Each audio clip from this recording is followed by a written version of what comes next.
Welcome to Dicejunkies, and this is our spoilerific review of Avengers Infinity Wars. So, I'm Xenodamus. Q. And our editor's hiding over here. I'm going to pop her up there. Oh, look at that. There's our editor. All right.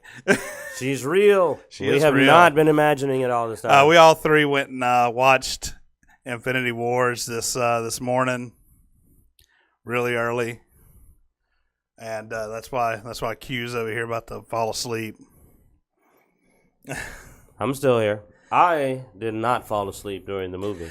I did not fall asleep in the movie. I almost dozed off. You were snoring a couple of times. You were snoring. I was. Dude, I know how loud you snore. So, yeah. I was. No, well, exactly. If I was really snoring, you would have known. Yes. And you didn't. Yeah. No, you didn't. Yeah. You would. Well, I'm sorry. You wouldn't remember because you were asleep. Yeah. I did hear you scream something in the middle of the. Like I strategically placed you next to with Michelle as a barrier between me and you, so that I wouldn't have to listen to your comments during the movie. That way you could get your nap in. I don't know what you're talking about. Me and Q had a good old time. Yeah, we enjoyed the movie, and you had your good rest. That's why you're feeling fine right now, and I'm still tired. So anyway, what? Right off the top, Q, what was your rating of the movie? I mean, what did you think? The movie was great. All right. Editor. I hate you so much. I know.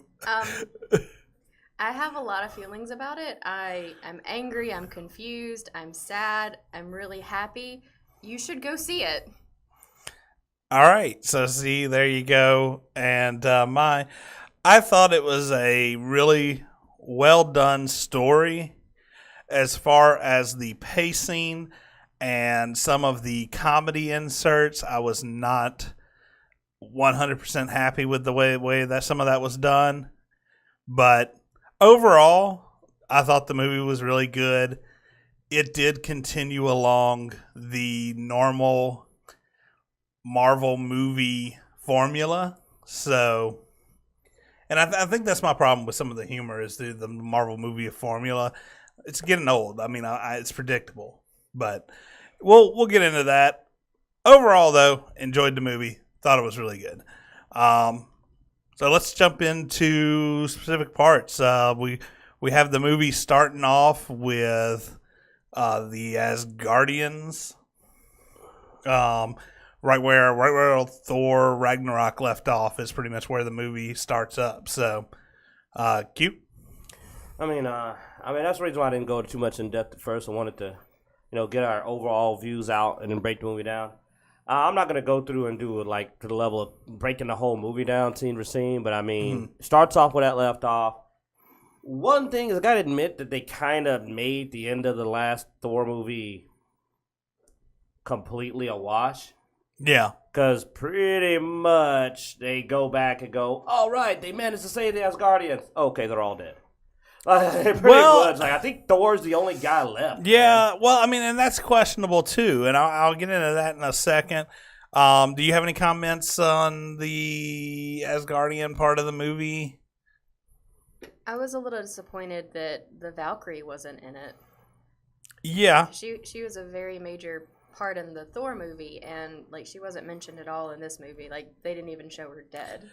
Well, yeah, and that did seem to be like sort of part of the thing that I thought was weird with that segment was, yeah, some of the major characters in the Asgardian section were sort of just left out, like assumed dead. And I say assumed dead because, I mean, if you go with the whole overlaying idea of Thanos in this particular arc, he's wanting to cut the population of everything in half. So, and even later on, Thor mentions I had to watch half of the Asgardians die but they don't say what happened to the other half, and the ship blows They up. detonated the ship. I think 100% of the Asgardians, not counting Thor, are dead. Mm-hmm. I mean, the movie has a high body count. Well, I mean, like I said, I don't know. They could have. There was a lot of stuff unseen. They're trying to get through a lot of information. They could have had a lot leave on escape pods, maybe. I don't know. It would seem weird that all the Asgardians are dead, though.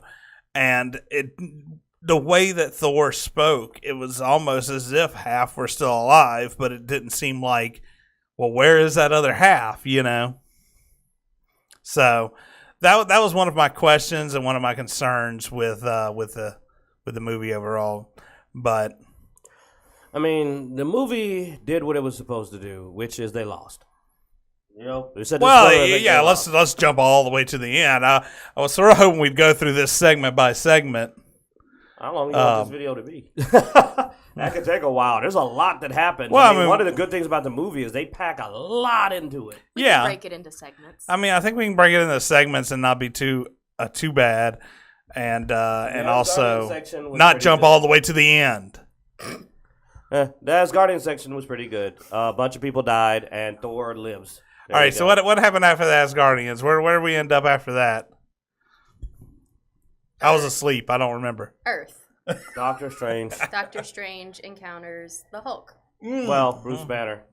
Yeah, Yes. so You need to make that distinction because That's we true. basically It there is is no Bruce Hulk Banner. in this movie. Almost. Yeah. So the transition from That's important to remember. the transition from the Asgards are before the transporter guy. What's his name? I can't remember. Heimdall. Yeah, before he Idris dies, he manages to transport the Hulk basically back to Earth. Very poorly because he falls very far, but it's the Hulk, so it doesn't really matter. He's never got a clean landing in any of Yeah. the movies. And he ends up landing in the middle of Doctor Strange's sanctum. And this is another point that bugged me. Because he immediately turns back to Banner. Now, if you remember Thor Ragnarok, when he changed into the Hulk, it was like, if I change into the Hulk, I'm not changing back. This is the last straw, you know. So you play up, just like, you know, Q said about earlier with the Asgardians. It's like literally everything from Thor Ragnarok just gets erased. Well, the way it was is that Banner's personality seemed to be literally fading away.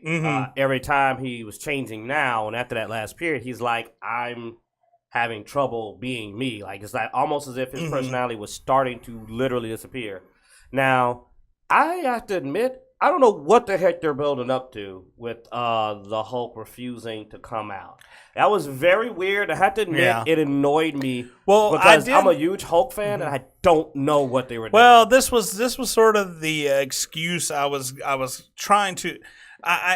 So to explain Banner coming back, even though, you know, the Hulk was apparently taking over, this was my only explanation I could come up with, was the Hulk got his butt beat by Thanos, and it almost seemed like the Hulk was actually scared. He actually ran up against somebody that was not able to smash. I think they might have been going for that. That's what I was thinking. But then this is actually the first time he's gotten a good fight out of someone. So it's odd that this time it became just like, I just refuse to fight anymore. Well, it's almost that that overwhelming power, you know.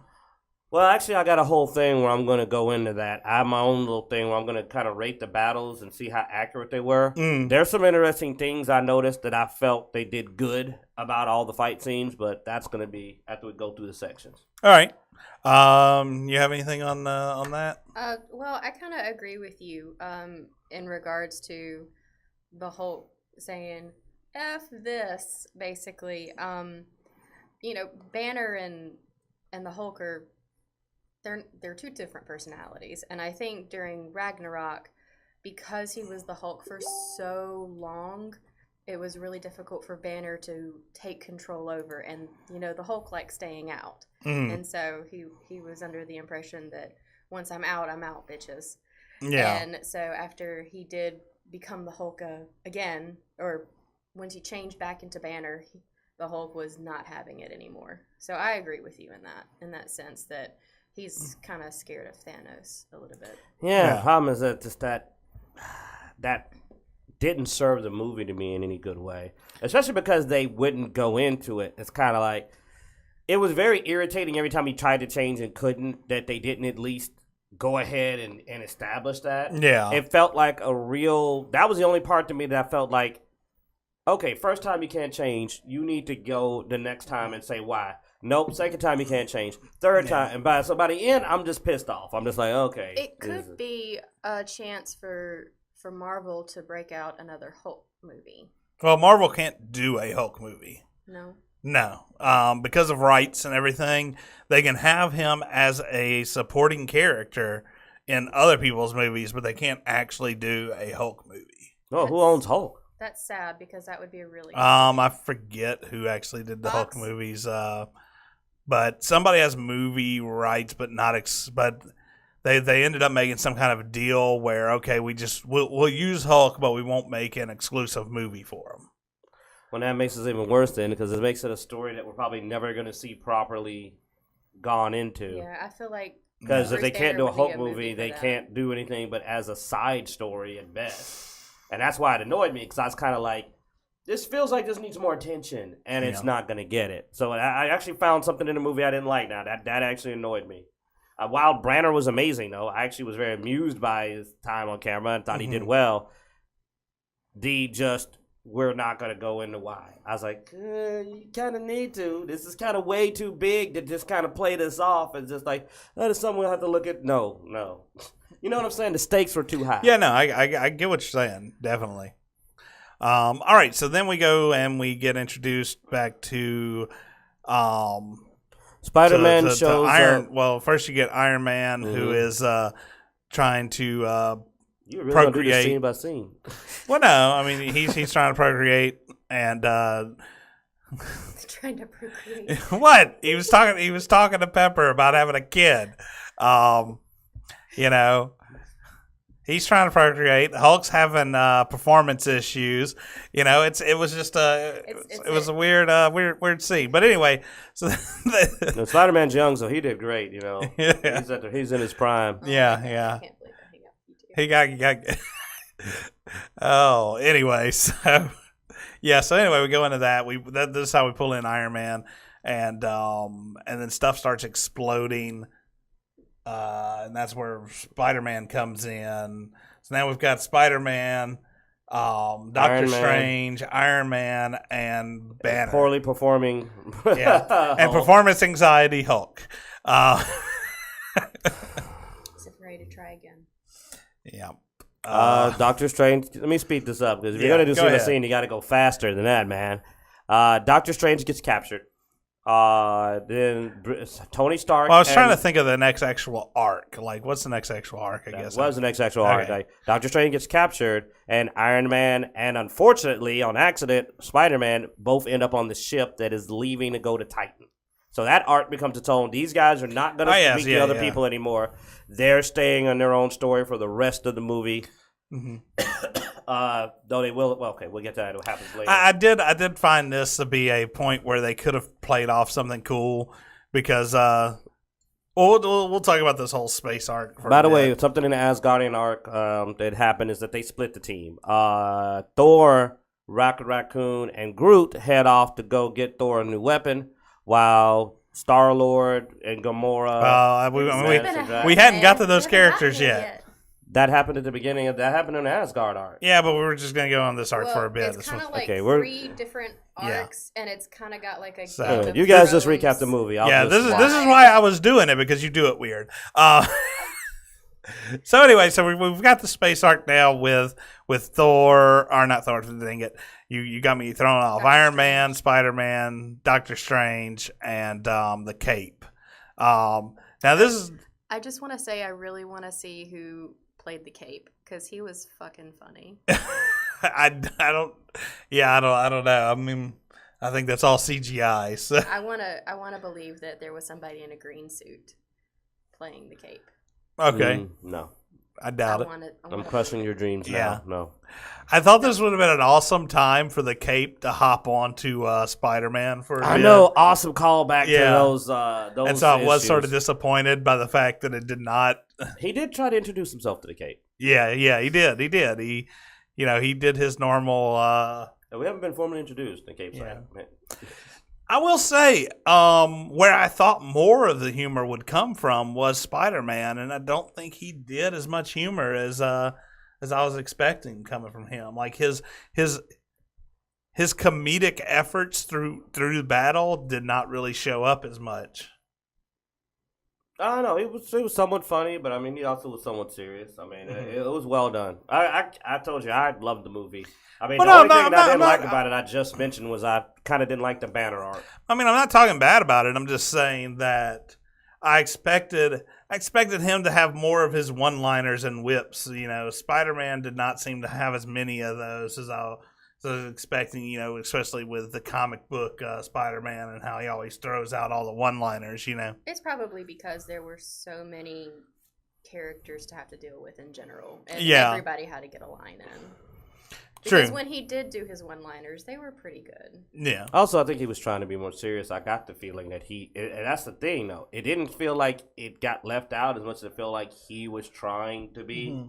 Like, like they remembered the last movie. Well, he did. Tried to keep the art going. Yeah, he did get a quick knighting of Avenger hood. Like, oh, you're an Avenger now, you know. Mhm.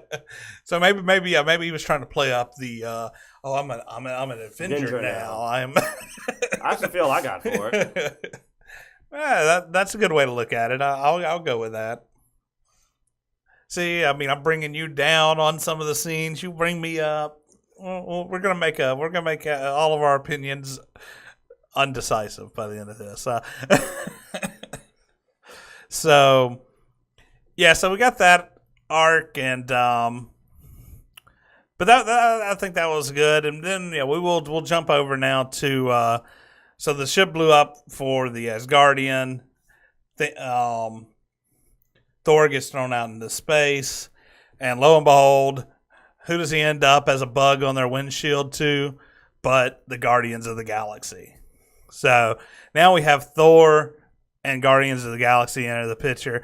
Now this was probably my favorite, like as far as humor goes, the Guardian of the Galaxy. But I like Guardian of the Galaxy. I expect humor from them, you know. So as soon as they enter on the screen, I'm expecting to laugh. Mm-hmm. And they did carry over. I think you had mentioned, or one of you, that they had carried over that personality of Thor from Ragnarok, where he does have a little more of a sense of humor. So he played off well with the Guardians of the Galaxy more. It was an excellent scene. I'm a little disappointed that Rocket did not take offense to being called a rabbit throughout the entire movie by Thor. Actually, that's why I go into those details. Actually, I think he just was using a bit of common sense, because if you catched it, they realized who Thor was at a point and started referring to him as a god. And I think Rocket was like, it's a god. I think I'm not going to... But it's Rocket. I'm not going to make a big deal It out of is this. Rocket. It's Rocket. He also said Rocket was a captain, though. So I think Rocket was like, yeah, I'm the captain. Cool. Yeah, he did. Like, he called him a rabbit, but he also called him captain. So I think Rocket just went like, oh, okay, I'm the captain. I'm the captain. And he actually did take up that role. And I think that may be where some of Rocket's, where they were sort of trying to play him a little more serious, is character growth from the last Guardians movie. Well, yeah, he took over, being captain for this subgroup, because the group ends up splitting, and he actually does try to act more serious. I mean, he comforts Thor badly, but he's trying to take the whole thing. He's like, "Yeah, I'm captain. Bitches, hi." Groot was a little punk. Groot, teenage angst Groot. Yeah, I'm not my not my highlight. He really had like one or two really great moments for me, and that was the big one was at the Forge. Yes, yeah. So they split up, and Groot, the rabbit, and Thor end up going to the forge to gain a new weapon for Thor because Thor says that's the only way he's going to fight. Special cameo at the forge of somebody I didn't even know was in the movie. Yeah, I did not Right? know he was in the movie either. So they talk about the dwarves. So I was expecting dwarves when He they. was a dwarf. It's just He was a giant context. dwarf. Yeah. I really Well, love the idea Norse- of giant space dwarves in space.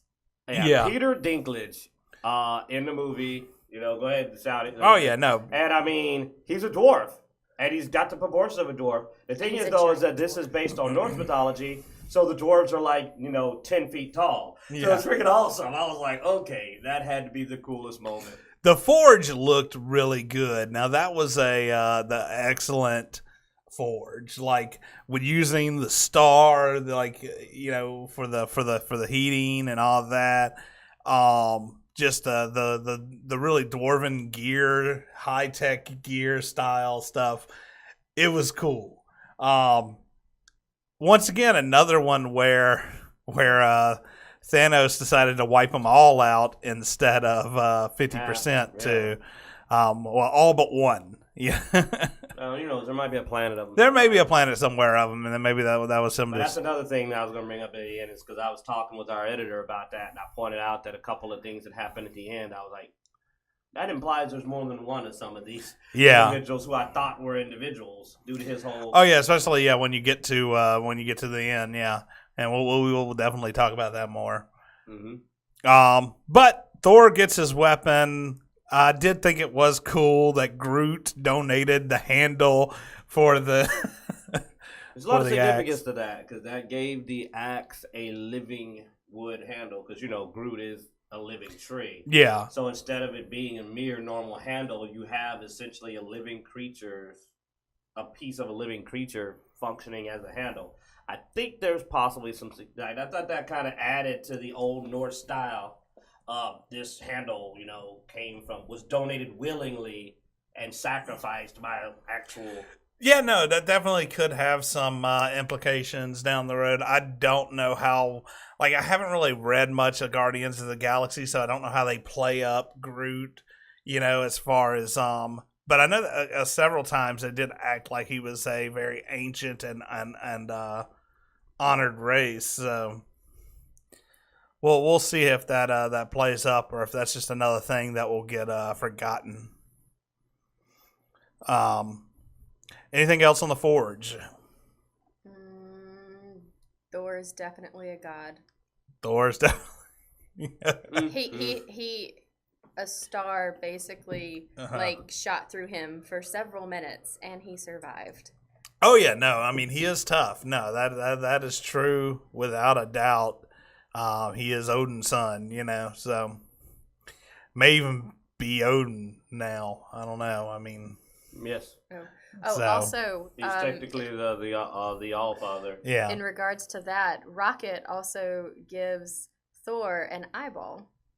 Yes, So he's got two eyes now. that he stole. Yeah. He's also gonna apparently at some point.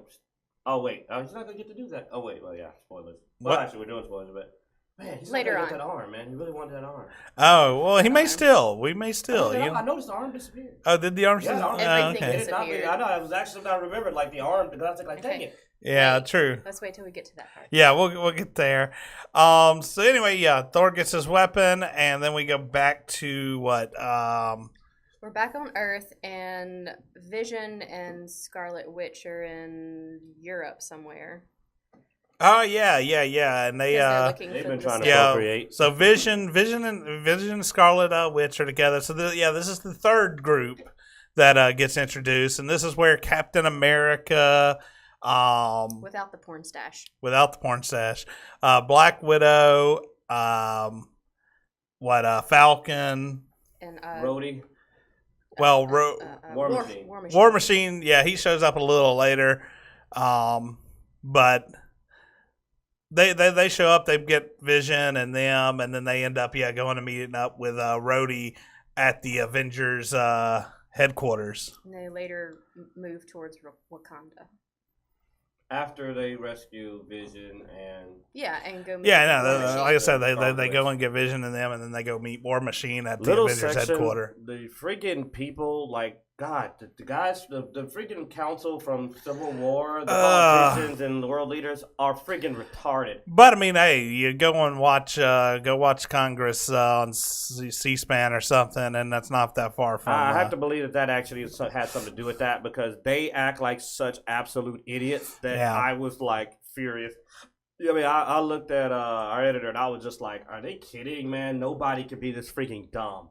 Like, it was just like they are just being complete idiots about everything. Yeah. But luckily, at this point, Rhodey is just like actually said, okay, you guys are just not even trying to be. He's like flipping. Yeah. He basically goes like, okay, you guys are freaking idiots. I don't know why the heck we ever. And I'm like, I agree. Why did you? Like, join? Like, it was pretty obvious who was wrong in Civil War, man. Like, there wasn't really a question of that. But they prove it this movie by basically going, should have never trusted us. And it's like, yeah. So then they're trying to figure out a way to save Vision's little gem from getting stolen by Thanos. And Captain America goes, oh, I know a guy, or I know somebody. Well, somebody with the level of tech needed. Yeah. To Wakanda. Well, not only are they trying to keep it from being stolen, they're also trying to separate the stone from Vision without killing him. But I was really hoping he was going to go, I know a guy, but they sort of deviated from the line a little bit. And I was like, man, it was going to be a shout to Ant-Man, I know a guy. But anyway, so then, they end up in... He gets mentioned, though. It gets mentioned. He's basically on a house arrest. So, he ends up in Wakanda, and they're trying to save... They're trying to remove the stone before Thanos gets there because Scarlet Witch is capable of destroying the stone because her energy apparently is synergetic with it. But of course, if she destroys the stone while it's in Vision, it will most likely kill him. Okay, it will kill him.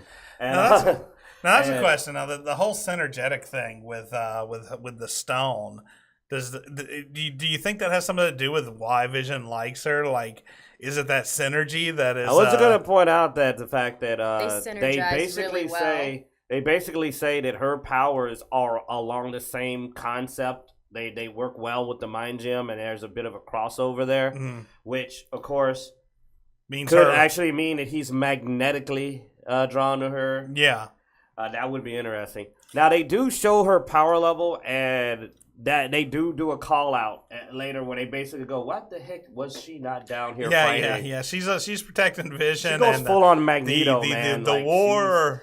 So Thanos' sons and daughters. Thanos' champions, chosen. Yeah, he only has one real child now. But did you notice that, like in the comics, all the children have names and all this, and they did not mention any of the children's names in the entire... He only mourned one. He only has one real child. Yeah. That's because they were all going to die anyway. Yeah, true. But yeah, so there's a war there that goes on at Wakanda, and while this is going on, Thanos, while he has his children going to get all these other gems, Thanos is actually going to get the reality gem from the collector. Reality gem. Yeah. And he had ended up kidnapping Gamora, and finding out where the reality gem was. So she Soul Gem. Our Soul Gem, the Soul Gem was, and that's where by torturing Gamora's sister, whose name I do. Oh yeah, I guess he got the reality gem first from the collector, right? Which is where the Guardians of the Galaxy guys had split off. Was one went to the Forge with Thor, and then Star-Lord and them, they went to the collector. Nebula. That's her name. Nebula's her name, yeah. They went to Nowhere, which is, the body of the dead god the collector lives on. And he raises that to the ground. Yeah, he raises that to the ground. He gets that gem, and that's where he kidnaps Gamora and goes to get the Soul Gem. And they meet up with the bad guy from... Captain America 1. Yeah, Red Skull. The location of Soul Gem is at currently has the Red Skull, who is now basically cursed to be the guide for people to get the Soul Gem. Which I thought was a cool callback and intertwine into the Captain America where Red Skull just sort of disappeared. Which makes sense because people Tesseract. thought he was dead, but the Tesseract is the space gem. It teleports people places. Yeah. So it teleported him. I think, Tesseract was a space gem. So, yeah, like, basically he got sent somewhere. Yeah, so he apparently got sent to guard or to show Thanos where the Soul Gem was. Mm-hmm. And in order to get the Soul Gem, you have to make a huge sacrifice. Yeah, well, what did y'all think about this now? I mean, so the big thing is that you have to sacrifice something you love. They end up going and doing this whole backstory with Thanos where he picked up Gamora as a child and all this. It's amazing how in that short period of time they really managed to forge Thanos into a interesting villain and tell that backstory. The conservation of time in this movie, I've never seen it matched. I felt like it was not a rushed story. I felt like I knew Thanos and Gamora's backstory and even Thanos' motivations surprisingly well. Yeah, that's not usually something that it's even possible. They hit on normally. You don't really see a lot of the Thanos story and Gamora story and all that, I think they did a really good job. Like I said, as far as being rushed, I do think it was sort of rushed in some points, which goes back to where we were talking about the Asgardians not really being explained very well, the halves of stuff not being explained very well. Some of that was left out. I understand why. You know, you can leave a lot to inference. So we had different feelings on the movie then, because the stuff that's missing outside of the Banner thing, that after I thought about it, annoyed me. I felt like it didn't matter. Like, it is the stuff that can be missing. But they didn't make the mistake of, like they did previously in many movies before Black Panther, of this villain that you're just like, this is a really badly explained No, they villain. did a good job. I think they did a really good job of building up Thanos and giving him a little more reason. I don't like his reasoning, though, when they get to him and his in Titan, which I guess we'll get to a little later. But, yeah, I mean, you want to go ahead and talk about it, I guess, since we're talking about Thanos now? Well, we need to get into it because we're about to say what happened to get the Soul Gem, and that's kind of a big build-up. Yeah. Thanos' original planet ran into the issue of too many people, too little resources. Mm-hmm. And, of course, this ended up causing, he's decided that they needed to terminate half of the population on Titan, though he did believe it needed to be random, like rich, poor, no distinction, in order to allow them to be able to manage the resources they have. Nobody listened to him, and basically the planet did what Earth is spiraling toward right now, which is eventually we're going to kill each other off because, not enough resources.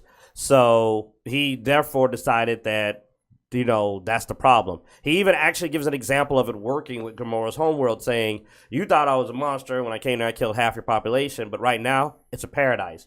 Y'all have people starving, there wasn't enough food, now there's plenty of resources. So he gives an example of his plan working, and basically his idea is that there's a finite amount of resources in the universe and too many people. By removing half of all of the populations will be under control, and the resource to the population ratio will even back out and balance. Yeah. My biggest problem with that is okay, you've come up with this glorious idea of just killing half of the world, or the universe, half of the universe, because of starvation and stuff like that. But you're doing this by collecting the Infinity Stones. You think once you got all the Infinity Stones, there's probably a lot better way. You could create planets with the Infinity Stone. Like, there's no reason to worry about overpopulation once you have the Infinity Stones. Well, he actually wasn't doing this by collecting Infinity Stones. He was doing it by hand before, and then he said, okay, there's a better way to freaking do this. And he went for the Infinity Stones. I agree now that the Infinity Stones offer up enough power that in theory, you could just increase the amount of resources available. Though, because here's the thing about this problem with this strategy. All right, you wiped out half the population. Is it not a problem that will reappear as people procreate again? Yeah. That was my thing, is like, okay, you wiped out the population. Well, yeah, have you calculated this down to it being? It's also just a temporary fix. I mean, if they went a little more Dr. Manhattan with it and said, no, my actions will make me the villain that'll cause peace and cause everybody because of the threat I represent, I'd be like, oh, well, now people will control their population because they know there's a guy out there that'll go, oh, too many of you again. If he'd have went a little deeper, like the Watchmen did, I would have said, "Oh, he's actually Yeah, also fulfilling this that would have role." been more reasonable. But this was my biggest thing was you've got the Well, no, I'm Infinity Stones. agreeing. I There's no agree reason now to his motivation, Um, but it was but that's because Nah. if and you said you're more familiar with the comic book story than I am. To my understanding, like originally, like his story was it was basically a love letter to death. yeah. I'm glad they didn't do that. And while his motivation has some logic issues, I think that comes down also that we don't know the full power of the Infinity Gems. Because I'll admit that what they can do is not nearly on the level the comic book had. For example, honestly, I'm not sure if he could produce more, like I said. Because if you notice to pay attention to a few things, the reality gem on its own is actually temporary. You remember that Drax and Mantis forms were restored. Now, you know dang well he didn't do that. And also, he temporarily made Titan look like it used to. It looks like that some of the changes he can do aren't as permanent. So it may be, well, I could make resources, but they wouldn't last forever. But if I kill half the universe, they'll stay dead. But So maybe that could have been a logic issue. But don't you also think that, like, with all 6 of them together, that enhances all of their power? Oh, no, that's why he needed them. Yeah, that's why he Yeah. couldn't kill half the universe with the, because he already had most of the gems he needed. It seemed like, but he apparently had to get the whole set to do it. But well, all I'm saying is that we may find out that the other alternative was outside the power. In fact, probably the extended edition will go into that. But I watched with him using the gauntlet, and I did say it doesn't look like he can permanently create. It looks like he can only permanently destroy. Because I noticed that seemed to be his limit. He could not seem to create something that didn't rewind itself back later with the reality gem. So I don't know. He rewound time and recreated. no, that's after he got the time gem, yeah. But it still doesn't mean he can make it permanent. I'm saying that we don't know though if he were to say I'm going to double the amount of food in the universe, how long would that last? I just got the feeling watching all of his other changes where he specifically used reality gem that it would be temporary, but people seem to stay dead. Yeah. Unless he rewinds the death like he did with time, I think people stay dead when he kills them. But I mean, at the same time, we did see Thanos' sadistic side quite a bit as well. True, he may not have the niceness to go. 'Cause, It's way easier to just kill people. I mean, you basically had him taunt Star-Lord, I mean, to kill Gamora, and finally, he did it. He pulled the trigger, and then there's just bubbles, and it's like he literally just taunted the mess out of. Yeah, but there's a deeper part that he said I don't think he has the will. If you haven't noticed, Thanos has been all about determination. It's even why he respects Gamora. He said, "You told me you hated me every day. You told me you hated all of this." Yeah. He seemed to respect that willpower, and Well, true. he finishes And when- that after he pulls the trigger by going, "I like him." Yeah. He goes like, okay, Star-Lord, I actually like this guy now. He has the determination. Yeah. But Thanos, Were you surprised that he pulled the trigger? I thought he was going to bitch out. Yeah, I was actually I actually shocked. thought he was going to bitch out as well. I was very happy that he pulled the trigger. Yeah. But see, that's why there's parts of the movie I like. I said, wow, he did not do the, I can't do it. Why? Yeah, this whole movie had a lot of, I wasn't expecting that. Yeah. Oh, more gold for it, man. But yeah, so anyway, they built up his relationship with Gamora, and basically you find out apparently he really does love Gamora, just not enough not to throw her off into the soul abyss. Or in a Basically, way, maybe he loved her enough to do it. Because that's the Oh. thing. It had to be the thing you love the most in the world. Well, I And, didn't say the thing you love the most. It said somebody you love. No. Yeah, the I don't thing think it you said love the most. Did it? Yeah. Okay. You must have been asleep at That that must have been part. one of the points of those That's right. stuff. So it had to be the thing. And his reaction, the whole rest of the movie, his level of reaction to it makes it clear that he is like actually devastated by having to do it. And he just shows disappointment when people keep going, "Oh, you couldn't know loss." And he's like, and it's amazing that I kind of got this moment of like, he just is like, why does everyone think that I can't feel? And I kind of like, it's cool. These guys are cool because you know what? You can be a bad guy and still love your daughter. Like, you could also though be too effing obsessed with something. That's why you're a bad guy. Yeah, he connected with a lot of people throughout that movie. Yeah, he tried to. He literally is like talk to people about loss and stuff. I understand. I'm gonna kill your boyfriend anyway. Yeah, but I killed my daughter, and that actually hurt my feelings. So your boyfriend's gonna go. Oh yeah, with Vision, yeah. But only because he had to. If you actually pay attention, how many people did he kill? He didn't have to. Oh no, like Nobody. you said, he actually respected Star-Lord for pulling the trigger. He let him live, In fact, the only person he killed was Heimdall. He only killed the black guy. You racist MO. MF, like I just thought about it. He kills Heimdall and Loki. Okay, I guess he evens out. So I killed one black. Balance. He killed a black guy. He killed a white guy, and then I was done. He was gonna let Loki go, and then Loki. He was gonna let Heimdall go. He actually said that it was because he did the Bifrost. He actually said that was a mistake. It's implying that he was not intending to kill him. Yeah. But no, he balanced it. He's like black guy, white guy. Bam. Hey, and I killed the black guy fast. I choked Loki out like a bitch. He did. Then I shaped him and like Thor, like, here's your brother. And then he's trying to do the lost speech again, like, I know what it's like to lose. Dude, you're holding my dead brother. Like, I know what it's like to lose, flopping. It's like, it doesn't come across as sympathetic when you're holding his dead body in your hand, dangling, while you're trying to give the speech. He throws about it, doesn't he? Or he throws it, yeah. Like, his other ones were way more better at the sympathy part. But moving forward, he sacrifices Gamora and Gamora actually goes to the whole speech of like, oh, the universe has proven that you can't have what you want because you don't love anything. And he starts crying. He goes like, tears? You're that upset? And Red Skull actually is like, yeah, he's not crying for himself. There are tears of mourning. And her actual like horror and shock to realize that he loves her that much. And the sacrifice was done in such a tragic way that I didn't know who to feel worse for. Like, it played out where I was like, oh man, I don't know who this sucks more for, Thanos or her. He's actually managing to make me go, oh, I wish there was another way. Can't you decide to really decide that Red Skull was your lost son and kick him off the cliff because he's still a Nazi bastard? But yeah. So anyway, after he does that, you end up going back to Iron Man, Spider-Man, prepping for his appearance. Doctor Strange, prepping because that's where he heads next for the next gym is going to be there.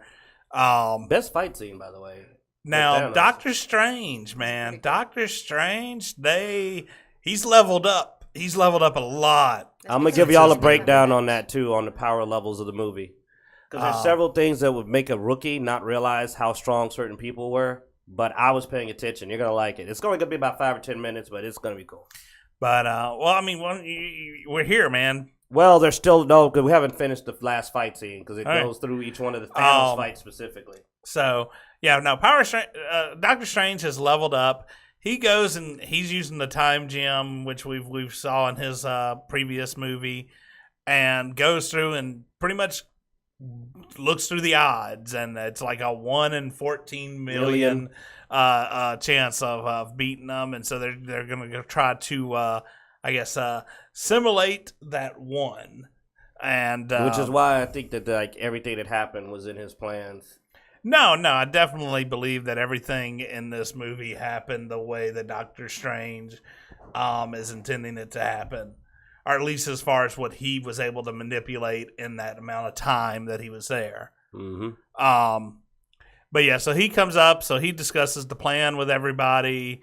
Obviously not giving them hardly any details because obviously if you're trying to take a certain path, you don't want to break the plan by telling them the outcomes. Mm-hmm. Just to throw in on this because go ahead. You didn't actually say this. At this point, the fight that they're getting ready for, they have made it to Titan. Yes. And they've also met up with the other half of Guardians of the Galaxy with Peter, Star-Lord, Drax, and the antenna lady. Oh, yeah. Star-Lord, Drax, and Mantis. That Mantis. Are there. Nebula shows up midway through the fight. Mm-hmm. And then you've got Spider-Man, Doctor Strange, and Tony Stark. Yeah, and this is all on Titan. This is where the ship with Doctor Strange and... that's where it took them. Because this is where Thanos was expecting the time gem. Star-Lord ruins everything. They actually could have won that fight, dude. Yeah. Star-Lord literally does the dumbest thing. He pulls the, dude, chill. chill. Nope, I'm going to ruin everything. Because they got the glove off to the tips of his fingers. Like, it was right here, but Star-Lord loses his temper and basically breaks Mantis's control over... That's the human half of him. The dumbass human half, yeah. Yeah. So, I unfortunately, liked his they line did where play he that. said, you know that half of me that's a dumbass? That's 100% you all. Yeah. Yeah, that was I don't know, funny. because his dad was dumb enough to go, I put cancer in your mom's brain. Right? That was a dick move. Yeah, well. So, I don't know. It could be the ego half that's retarded. Oh, excuse me. Dumb. I don't know. That's a whole other conversation. Yeah, we'll do that another time. Yeah. All right, so they almost beat him, but fail. He manages to get the time gem and bail. I mean, what, you don't want to go through the whole fight? No, I mean, it's the best fight scene. You need to see it. It was amazing. They get him like pretty much pinned down. Like the cape wraps itself around the gauntlet so it can't close. Spider-Man's using his web to pin him down, and Tony Stark's got his other hand pulling it out, and they're trying to get the gauntlet off. And Mantis is got him kind of semi-suppressed. The only thing that could ruin this is if somebody started hitting Thanos in the face and distracting Mantis. Well, she did kind of start saying how he was feeling. But I think that's just part of her nature. She can't help she probably but also assumed that he things. wasn't that retarded to wait until the glove came off and then beat the crap out of him. Well, Literally, if he had counted to 5, well, they Mantis would is have also won. really socially awkward. 1, 2, 3, 4, 5. Oh, good, we won. Now I'm gonna beat the crap out of you. But no, I got to do this now. Yeah. Anyway, But no, it was actually a really good fight. I enjoyed the fight. man, Doctor Strange was awesome. Doctor Yes, Strange he once is. again, man, such a huge power level increase. Shout out and to stuff. Benedict He almost Cumberbatch. defeated all but one of the Infinity Stones one-on-one. Yeah. But I was gonna do that later. Yeah, I'm gonna go into that. But anyway, of course, now the big finale. They're fighting. Wakanda's being invaded. Yeah, so we go back. So Thanos gets the time gem, obviously. I think at this point, does he kill anybody off at this point? Nope. Okay. He just manages to Seriously, get dude, he only killed Heimdall and Loki. That's right, because he gets the time gem and he's got the gem, so he's able to just warp in to wherever he wants to be. So he just sort of warps into Wakanda and starts a fight there. Now,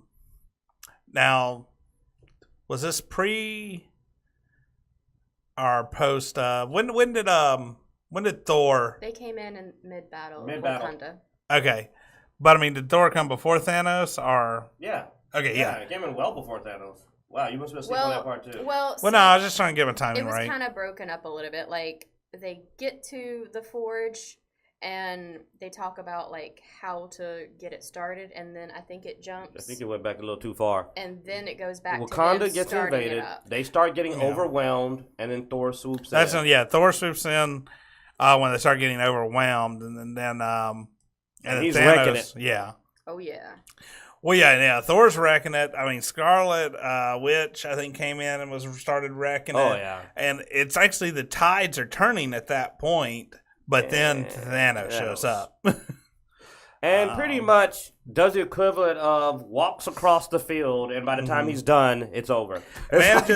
Manages to interrupt the whole trying to detach the gem from Vision, seconds or minutes away from her being done doing it. So, well, that happened by them attacking Wakanda. They interrupted it. The dark elf looking guy, snuck in, and Vision attacked Vision, and they ended up in the woods. Yeah. What's happening at this point is they're trying to destroy the gem, and Thanos has walked across the field, and everyone's trying to stop him, and he's beating the ever living crap out of them. Now, yeah, that was pretty awesome too. That once again we're looking at Scarlet Witch's power level increase because she's holding Thanos back while she is destroying the gem. Well, given on her Vision. real power is that the real power of Scarlet Witch is reality alteration. And the ability to manipulate minds. She's got 3 of the friggin' Gauntlet's powers in her suite. I can move stuff, alter reality, and change minds. I've got 3 out of 5 already. But I'm not a mutant. So she's having to go through killing the guy that she loves. They were hoping that it wouldn't kill him, but it did. Well, no, they weren't able to detach it. The whole point of them attaching it is so that it wouldn't kill him. She knew it was killing But him they now. destroy the mind gem, so that means he's not going to get Yeah, all so of they them. ended up destroying the mind gem. Yeah. Oh, wait, which- time gem. Which which brings back to the sadistic side of Thanos again, because I feel he knew. He's just like, oh yeah, destroy it, go ahead. Oh yeah, that really sucks. You feel bad about killing your boyfriend, don't you? No, I he doesn't say it like understand. that. He's like, I've lost so much today too. But rewind, let me bring your boyfriend back and kill him again in front of you. Way more violently, and he And looked saved way the deader. mind. He Oh, actually yeah. looked deader the second time, even though he I blew know, he up. lost his Yeah, because at least the color. first time he just completely vanished and disintegrated. This time you see the gem just being ripped With, like, out of his finger marks. forehead, and he starts like turning all dark and gray, and just this lifeless Tink. clump of metal. Which they make sure to zoom in far more times than they should have. It's like, wow, this is a robot, but it feels gory. But he still doesn't kill her. Like, again, he doesn't kill her. Thor swoops in at this point and basically mortally wounds Thanos. And as he's like telling Thanos, I told you would die. Because, yes, this is how badass Thor is. With the gauntlet and everything, he puts his axe all the way through Thanos. Oh yeah, and is no, I mean punking he him. got the new axe. I mean But- he said but this he made was one mistake, as Thanos goes, should have went for the head. yeah. No, it Oh was- yeah, yeah. And he disappeared. And half the universe dies. Yeah. Now, here we get into the fun part. If you don't mind me jumping in just to make some analysis, because this is what we were talking about. Half the people start disappearing. This includes a lot of the heroes. You thought they'd be skipped? No. Black Panther disappears. Groot, Quill, Drax, Mantis. Spider-Man almost made me cry.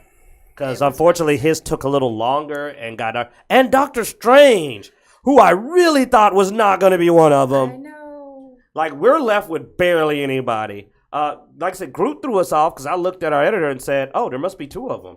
Because it's supposed to be half, but the way he's been saying it, it's not just half of the universe. It's half of each species in a universe, specifically, which means there has to be at least one other group, which is one of the things you didn't hear because you were on the other side. I said, oh, there must be two. Though with his ability to regrow from pieces, he may have disappeared because part of him is in the handle of the axe. He may be able to come back from that because we've seen him get destroyed and a twig grow back into him. I mean, I'm gonna be honest, dude. Like, to me, like, so all the deaths up to this point, you know, the Asgardians, He also killed Gamora. Gamora,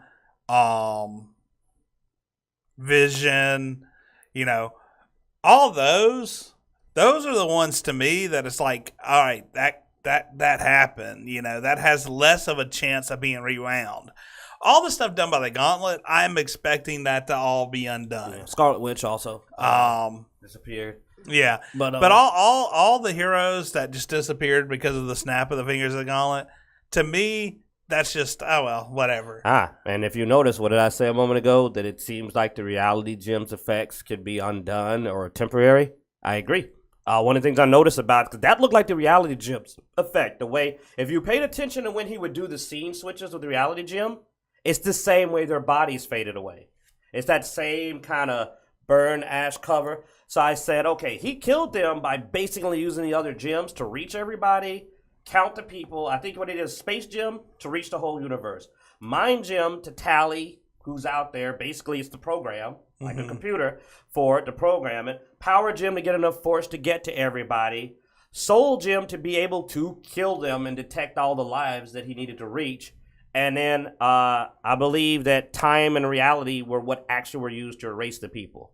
But by that same effect, seeing that we've seen the reality gem undone before, I do believe that everybody killed by the reality gem, I think you're 100% right, can be brought back because they're not really killed. They don't even seem to die. Their consciousness are disappearing, leading me to think that he didn't so much kill them as much as he undid them, and they can be brought back.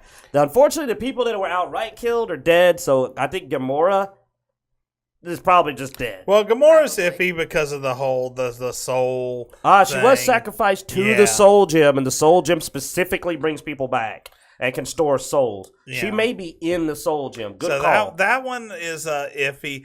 I mean, and then Loki's come back so many times. Like, so it's hard to really feel like he's really dead. It's hard to be, yeah. He's that good. That's amazing, though. He's the only guy in the movie that we're going like, even Thor's like, I think it's permanent this time. But even he's not sure. Even he's like, yeah, I think. But, I mean, he's the god of mischief. By the way, that was awesome when he literally introduced himself as like, I'm freaking the god of mischief. Yeah. Valkyrie and all those, they didn't show them die, and they did say a whole half thing, so I'm assuming they may have She left. may have evacuated the half of them. Okay, now, to get into the fun part, guys, this is what I promised we're going to do power leveling. There are some scenes in here where, you don't mind? Well, I mean, who is really dead at this point then? Gamora is mostly, okay. Well, we already went there. Oh, I'm just saying. Can we think of anybody? Heimdall's dead. Heimdall. Yeah. Loki should be dead. I mean, technically, but he's Loki. But he won't be undone by the reality. Yeah. He won't be fixed. Gamora, he won't be Loki, fixed. And Heimdall will not be fixed by the reality gem. Gamora may.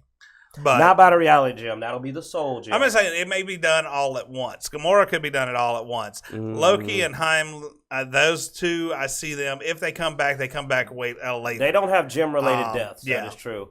As far as, of course, your dwarves are all dead, except for the one. Yeah, they were killed before the gem even came along. Yeah, they were killed right after they created the gauntlet. So they've been killed for a while. I mean, if you want to be blunt, man, I know they're dead because if he could bring people back with the gauntlet, I would not believe he would not have brought back Gamora as soon as he got the full gauntlet. Just from the way he was acting, I think he would have been like, oh yeah, by the way, yeah, I got it. So I don't think the gauntlet can resurrect the dead. Wait a minute. Well, I'm sorry. Everybody can come back. Time gem. There we go. Well, remember, you could do it locally. You could actually go, because he did that to Vision. He didn't rewind everything that happened. He just rewound Vision. Yeah. I mean, as far as him not bringing Gamora back being the reason why you think, that's a little different. She was sacrificed for a gem. So, I mean, I don't think rules necessarily apply with Gamora. Yeah. Also, that doesn't matter, though. Like we said, time gem. But yeah. That time gem. Well, even time gem, I don't know if it would rewind that action. Time gem. Yeah, nah. Plus Plus power gem, plus Doctor Strange. Now. Well, first you gotta get them back, you know. And like I said, I'm thinking the Gamora. Don't worry, man. We still got Ant-Man. I'm pretty sure the Gamora thing is going to be taken care of with everybody else. I don't think she's gone, and I think they're just gonna. I think they're gonna just tie her into whatever solution they come to fix this. All right, because before we make this video too long. Power tiering. One of the reasons I like this movie is the way the fights played out. First fight we have where these are all just Thanos. Where Thanos goes up against Hulk. One of the things that I thought they did good about showing Hulk's power is his fight was different, though, from everyone else's fight. Primarily in that Thanos had the power gem when he fought Hulk, and Hulk basically manhandled him for the first part of that fight. Also, Hulk's the only person, this comes from being a DBZ fan stuff, that Thanos fought seriously. If you paid attention, Thanos actually got in there and fought Hulk with, moves and using full combat ability. Even his own champion, his own soldier guys said, no, let him have his fun, implying that, oh, wow, he's got somebody he could actually fight with. So Hulk was presented as somebody dangerous enough that they were like, oh, wow. Because you notice every other battle, Thanos was practically bored. He was casual with it. He's just like, all right, and little or no effect. But he got thrown around for a while. He did beat Hulk, but he beat Hulk by being a better fighter, not necessarily by overpowering him. He was dodging, ducking, and weaving, taking his shots. And basically, it's like watching Mike Tyson take on, a better boxer. He got in there and went bam, bam, bam, put him down, and showed that he was a better fighter. But you didn't see anyone else fight him on that level. All right. Now, next battle, Thanos didn't really fight anybody, the Guardians of the Galaxy. That wasn't much of a battle. So let's go to the next big battle. We're going to go to Titan. And he gets to Titan, and he gets into his battle with Doctor Strange and all of them. While the battle plays out that it looks like Iron Man did a better job in the fight, in reality, Doctor Strange was clearly a real threat because when he fought Tony, he didn't use the gauntlet. barely. Mm-hmm. He just basically went toe to toe Oh no, and tanked his he hit. manhandled Tony, man, And took all of his shots just directly on. Conversely, he was rolling through. He was like, crap. He's rolling through the gauntlet trying to stop everything that Doctor Strange doing, making it clear that if he had maybe even one less gem, I don't think he could have beaten Doctor Strange. I think he would had just enough gems because Doctor Strange basically went toe to toe with 5 out of 6 gems and did a good job. Whereas Tony it was a straight up physical battle. And Tony still didn't win. So Doctor Strange, clearly him and Hulk win my award for best fight put up. Because you can't call what happened between him and Thor fight. Because I'm sorry, Thor basically curb stomped him at the end. No, I mean, Thor's power level once he gets his hammer. So he has Odin Force. That was not a hammer he's wielding. Axe. Well, axe. It was a hammer axe. Okay. I mean, it had a hammer on one end, had an axe head on the other. Mm-hmm. Okay, sure. So it's like Go ahead. But anyway, once he got his weapon, I forget what they called the weapon. Sky Storm Splitter or something. Yeah. With Odin Force, with full powers, oh man, he was Stormbreaker. Yeah, he was god level at that point. Oh no, he's going full on Odin Force. You saw that? Yeah, he's showing the powers that he got when he was starting to access that All Father level power. Oh, yeah. And guess what? Sky Fathers, which is what they call Odin and Zeus and the other top tier patriarch gods, can indeed go toe to toe with somebody even who has the gauntlet for a while. So this was pretty canonically. He also pretty much caught him a bit off guard. Scarlet Witch also gets an honorable mention for being able to slow down a guy who just walked through the rest of the Avengers as if they didn't exist. He just literally walked. Her power level. I mean, she actually was holding him off, and I'm like, okay, so top tiers are Hulk, Strange, and Scarlet Witch, and full on Skyfather, though Thor for the win. I mean, had he hit him in the head, it would have been, the movie would have ended there. They'd be like, oh, you saved everybody. And thankfully, he didn't kill that many people. Happy ending. The happy ending was, I had to have that. I want to go over your chest so I can look you in the eye. Nah, man. You zombie rules. Go for the skull, man. Go for a headshot and you double tap. You know what I'm saying? Yeah. Once you get the head, you chop it off and you stomp on it. But these battles, to me, all felt like they were tiered appropriately and well done. And that is important because you wanted everybody to feel like they were at the level they're supposed to be at. I was not disappointed. No, the battles were definitely the strongest part of this. They even with Thanos' children, they gave a chance for the heroes to have some wins. They got their wins in, but they Didn't you love the pragmatism too? Mm-hmm. Some of the wins, they weren't at the Boy Scout win. Some of it was some dirty, like what friggin' Banner does, what Black Widow does. There was some we're gonna be a dick about this. One was like, I'm not gonna fight you fair. I'm gonna pull this trick.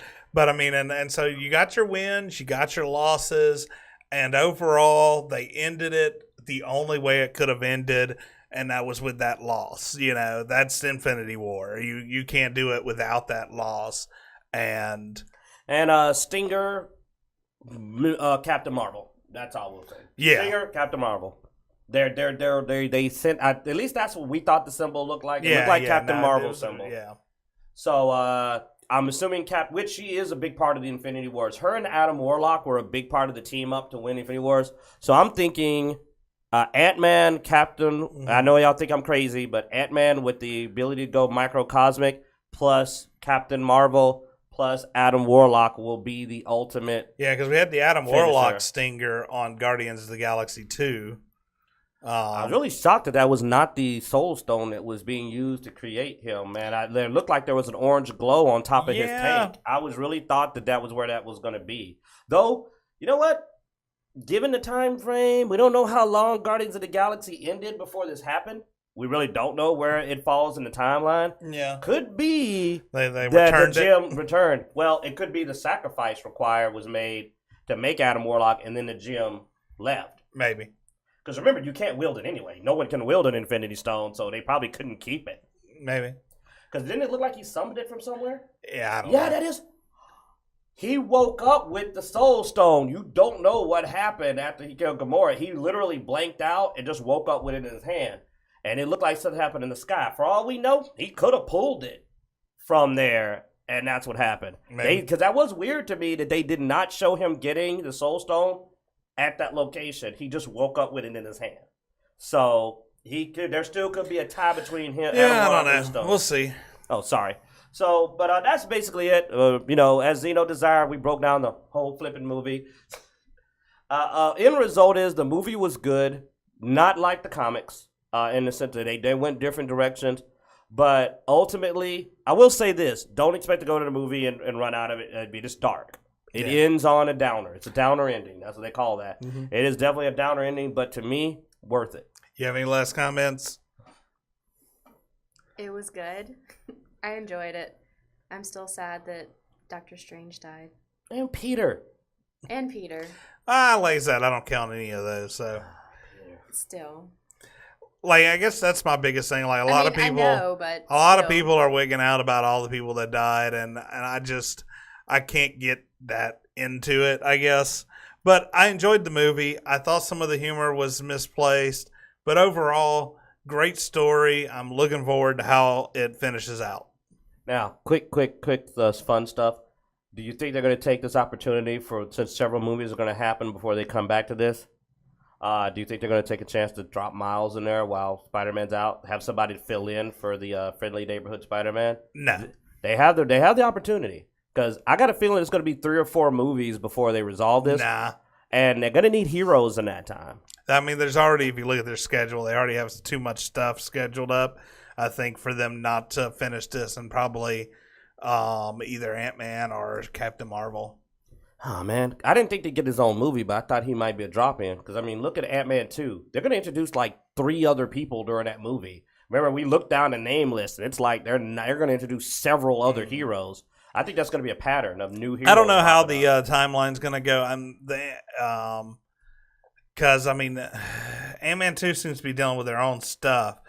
And there doesn't seem to be this chaos of half the population just disappearing. So,